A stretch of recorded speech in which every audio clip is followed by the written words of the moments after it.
Ya, benarkah apa yang dikatakan oleh Israel bahwa penyebab kelaparan massal di Gaza Palestina ini karena Hamas, dan bagaimana cara terbaik untuk mengatasi kelaparan massal di Gaza Palestina? Kita akan bahas pemirsa bersama dengan narasumber. Di sebelah kanan saya sudah hadir Smith Al-Hadar, pengamat Timur Tengah. Pak Smith, selamat malam. Selamat malam. Sehat, Pak?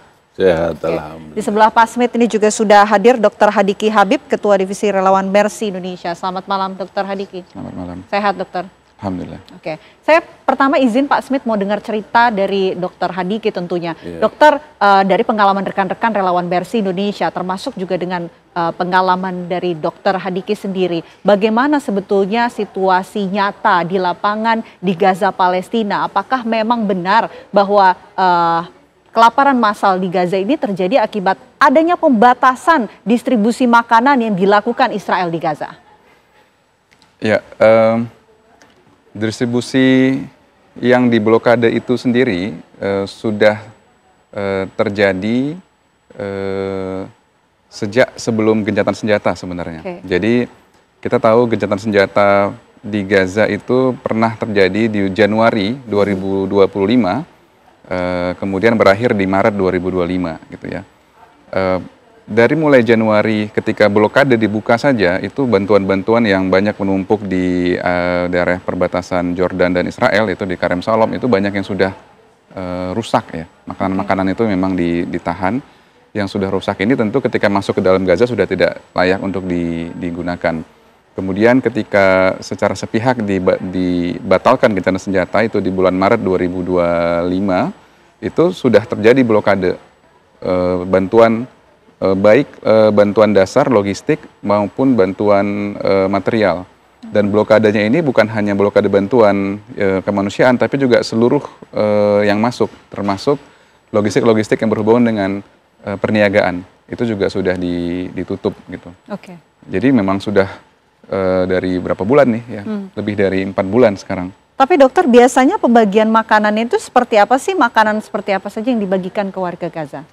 Jadi pembagian makanan yang dilakukan ketika gencatan senjata terjadi dan pasca blokade awal itu sebenarnya pembagian makanan dilakukan secara clustering gitu ya. Jadi daerah tertentu ada sebuah perkampungan, itu makanan-makanan dimasukkan ke dalam perkampungan tersebut atau ke dalam lokasi-lokasi pengungsian gitu. Cuman karena sekarang ini sudah semakin diblokade sehingga semua perkampungan tadi itu berkumpul ke satu area kemanusiaan dan masyarakat berkumpul padat di situ. Nah, ini tidak terjadi lagi keseimbangan antara kebutuhan dan suplai yang masuk gitu. Jadi pemberian bantuan makanan yang sifatnya massal tapi jumlahnya sedikit itu bukan memberikan bantuan, itu malah mempercepat kematian. Gitu. Itu cerita dari Dr. Hadiki. Pak Smith, ini kan Israel membantah ya, bertanggung jawab atas situasi kelaparan massal yang terjadi di Gaza Palestina. Padahal kalau kita dengar cerita dari Dr. Hadiki, ini blokade semua ditutup, distribusi masuk ke dalam Gaza Palestina. Dan justru menuding Hamas, Pak Smith. Iya, ini Israel ini menghadapi situasi yang sulit, yang diciptakan sendiri. Sementara dia berhadapan dengan nurani internasional, kemarahan internasional atas kekejian, genosida, dan lain hal di Gaza. Sementara itu Hamas ini belum dapat ditaklukkan oleh Israel sebagai tujuan perang Israel. Nah, untuk meredam kemarahan dunia internasional akibat blokade akses bantuan makanan ke Gaza, Israel berdalih bahwa karena sebenarnya jumlah trek dengan makanannya itu banyak sekali, tapi ini justru kesalahan PBB yang tidak mampu mendistribusikan makanan itu. Ini kan pernyataan yang konyol, pernyataan yang sinis. Karena kita tahu bahwa sebelumnya pembagian makanan yang dilakukan oleh PBB, UNRWA itu berjalan mulus. Berjalan mulus. Lalu kenapa ini lagi jalan bagus, Israel kemudian mulai November tahun lalu dia melarang UNRWA, jadi badan PBB urusan pengungsi Palestina.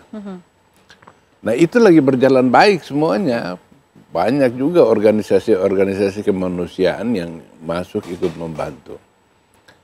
Lalu ini diusir, dilarang masuk ke Israel maupun ke Gaza, dan sebagai gantinya itu mereka undang pihak swasta dari Amerika Serikat.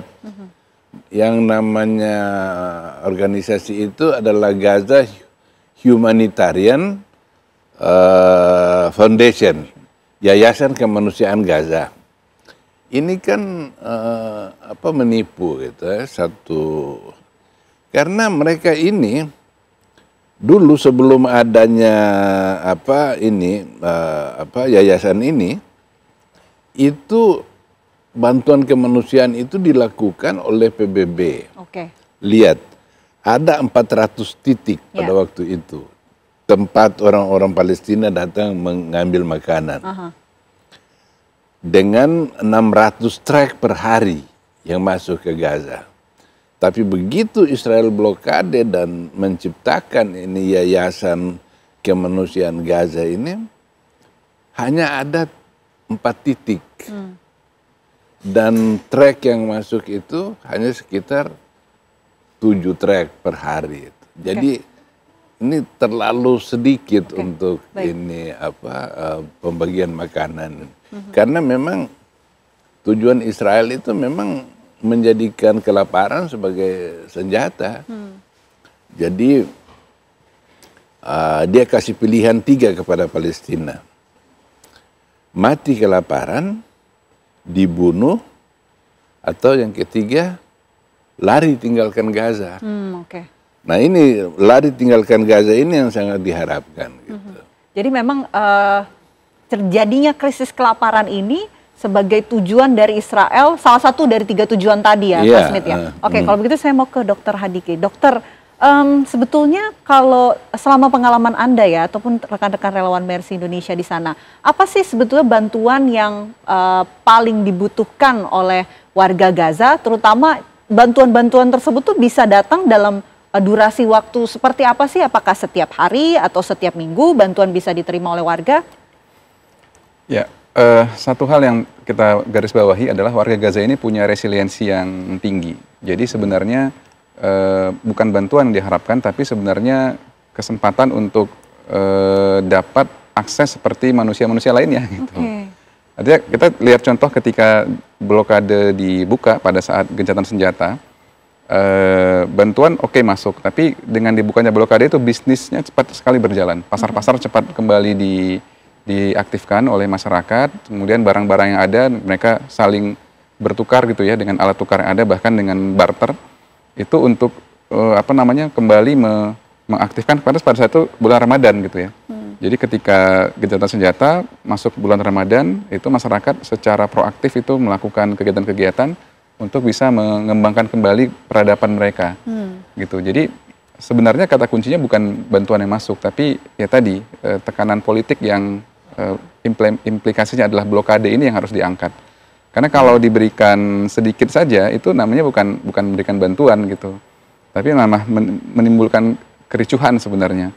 Dan sebagai tambahan lagi, ketika proses koordinasi bantuan yang selama ini mayoritas dikelola oleh UNRWA dan beberapa lembaga internasional lainnya, itu semuanya pakai koordinasi.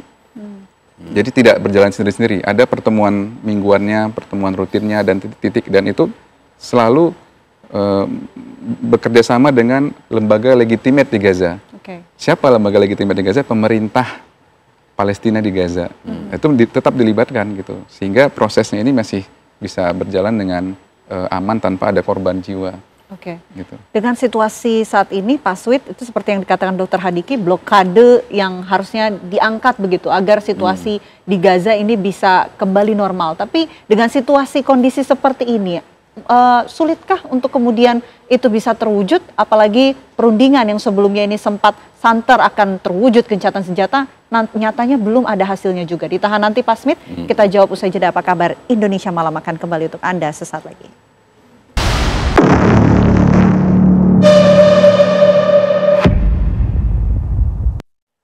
Anda kembali menyaksikan Apa Kabar Indonesia Malam. Kita lanjutkan diskusi kita. Pak Smith, ini kata kunci yang disampaikan oleh dokter tadi, ini adalah blokade kemudian diangkat. Tapi dengan situasi saat ini, kita lihat perundingan sampai saat ini juga belum ada hasil mengenai gencatan senjata. Apakah mungkin terwujud, Pak Smith? Terwujud, pasti akan terwujud. Tetapi masalahnya kapan itu terjadi?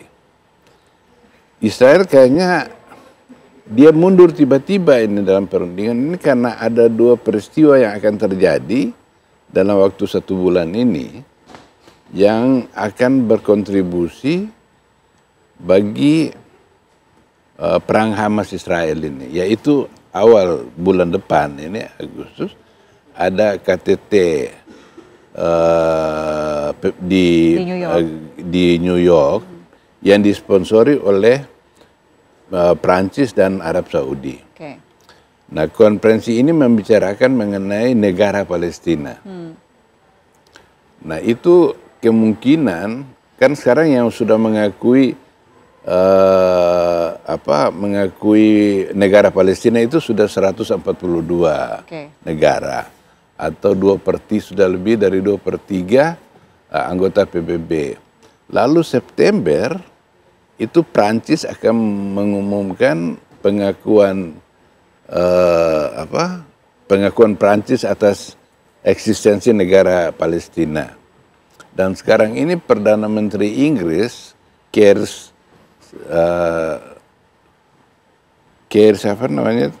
itu dia kemarin itu dikirimin surat oleh 221 anggota parlemen yang menuntut agar dia mengakui negara Palestina. Oke, baik. Nah, dengan demikian, dengan hasil seperti ini, Israel nggak mau buru-buru menandatangani gencatan senjata, apalagi syarat yang diminta Hamas itu sulit dipenuhi, dan Hamas sendiri itu garis merah, nggak bisa, yaitu Hamas harus meletakkan senjata dan keluar dari Gaza. Nah, mustahil itu Hamas akan melakukan. Kalau dia lakukan itu, dia dikutuk oleh semua orang Palestina. Kalau lo yang membuka perang, tapi hasilnya setelah Gaza hancur, setelah kita menderita sedemikian rupa, lalu lu mengakui kekalahan. Jadi untuk itu Hamas nothing to lose dengan posisinya dia. Israel harus keluar dari Gaza dan gencatan senjata permanen harus diberlakukan. Oke, baik. Jadi mungkin saja terwujud, tapi belum tahu pertanyaan ini kapan bisa terwujud. Saya mau ke Dr. Hadiki kalau begitu. Dr. Hadiki, ini kan sudah ada peringatan juga yang disampaikan oleh UNICEF dan juga WHO bahwa stok makanan terapi siap pakai di Gaza Palestina ini akan segera habis. Sebetulnya stok itu tuh bisa bertahan berapa lama kalau berdasarkan pengalaman dokter? Dan jika ini sudah habis, bagaimana kemudian warga Gaza ini bisa bertahan sehari-harinya? Ya. Jadi yang dimaksud dengan makanan terapeutik itu adalah makanan pengganti ya, makanan pengganti yang memang saat ini disiapkan itu untuk anak-anak, dan satu lagi ada bentuk makanan donasi dalam bentuk biskuit-biskuit yang memang diproduksi oleh UNRWA dan PBB, dan itu disebarkan. Kita sendiri pernah mendapatkan bantuan-bantuan seperti itu dibagi oleh teman-teman di dalam Gaza. Nah itu memang dia ya seperti biskuit biasa bisa bertahan 1-2 tahun. Tapi kan yang isunya bukan masalah ketahanannya, tapi jumlahnya. Dan jumlah yang ada sekarang ini artinya kosong sudah di gudang-gudang formal. Gudang-gudang informal yang ada di dalam Gaza juga sepertinya sudah mengeluarkan semua simpanannya, dan masyarakat seperti yang sebelumnya pernah kami lihat dan saksikan dan ceritakan juga dari mereka, bertahan hidup itu dengan merebus rumput-rumputan sebenarnya. Jadi bercandanya mereka itu ketika saya di sana itu, mereka ketika kelaparan begini, kami saingannya sama keledai, kata mereka. Karena keledai yang rumput yang selama ini dimakan keledai itu yang mereka rebus dan konsumsi. Gitu. Jadi mereka bertahan dengan memakan apa yang ada, salah satunya rumput-rumput tersebut ya? Iya. Oke, saya juga pernah melihat videonya di media sosial di mana ada salah satu warga Gaza yang membagikan bagaimana kemudian mereka menanam sebuah tanaman yang kemudian tumbuh, selai kemudian itu digunakan dan dimakan untuk sehari-hari dan dibagi bersama warga ataupun tetangga lainnya. Iya. Jadi memang sesulit itukah kondisi di sana? Yang bercerita ke saya itu adalah sejawat saya, seorang dokter spesialis di dalam Gaza, warga Gaza. Jadi bukan masyarakat ini, mereka kalangan profesional yang juga sudah harus melalui situasi seperti itu. Gitu. Itu candaan pertama gitu. Candaan keduanya adalah menunjukkan foto. Foto sebelum perang dan foto saat perang. Itu mereka sambil tertawa itu menunjukkannya, karena sebelum perang itu gemuk-gemuk kan gitu ya. Nah, setelah perang sudah kurus-kurus gitu. Itu bercandanya mereka Saya seperti tidak itu. bisa membayangkan dengan adanya bahan-bahan seadanya begitu, tentu tidak akan bisa kenyang untuk sekali makan ya. Lantas bagaimana kemudian warga Palestina bertahan di sana? Ya, untuk bertahan ya memang seperti itu gitu. Dan situasi kelaparan ini kan sebenarnya sudah disuarakan dari mulai Maret gitu ya. Ketika blokade pertama itu dilakukan, itu sudah bisa diprediksi bahwa pasti dalam beberapa minggu ke depan itu sudah terjadi kelaparan. Dan sekarang ini sifatnya masif dan diperberat lagi dengan metode pembagian bantuan kemanusiaan yang tidak berperi kemanusiaan. Oke. Miris sekali ya Pak Smith, kita lihat kondisi di Gaza Palestina tentunya. Tapi ada nggak sih cara terbaik yang bisa dilakukan agar tentunya krisis kelaparan yang terjadi di Gaza Palestina ini bisa berhenti, warga Gaza bisa mendapatkan makanan bergizi tentunya? Apa yang bisa dilakukan Pak Smith? Ini cuma ada satu orang yang menentukan, itu Trump, Donald Trump. Sekarang dunia Israel ini sudah jadi negara pariah, dijauhi oleh seluruh negara ini. Bahkan oleh sahabat-sahabat Israel itu. Tapi Donald Trump masih kekeh gitu, tetap ini mendukung Israel atau katakanlah Netanyahu, karena mereka berdua ini memang dekat. Karena kalau dari pihak Israel sendiri itu memang terpecah masyarakatnya. Ada yang itu seperti partai-partai ultra kanan itu yang kepingin bukan saja mengusir Palestina dari seluruh Gaza dan kemudian memasukin warga Yahudi di Gaza. Baik, sehingga masalah terselesaikan dalam pikiran mereka. Jadi, seperti itu. Kuncinya ini adalah di Amerika ya Pak Smith ya. Yeah. Tentu kita pantau ya bagaimana mudah-mudahan perundingan yang sebelumnya ini sempat sulit terjadi, mudah-mudahan kembali bisa dirundingkan lagi untuk bisa membantu warga Gaza agar gencatan senjata ini bisa terwujud. Terima kasih Pak Smith atas waktunya di Apa Kabar Indonesia Malam. Dr. Hadiki, terima kasih atas waktunya. Sayang sekali waktu kita sangat terbatas hari ini. Terima kasih, selamat malam. Terima kasih, Mas.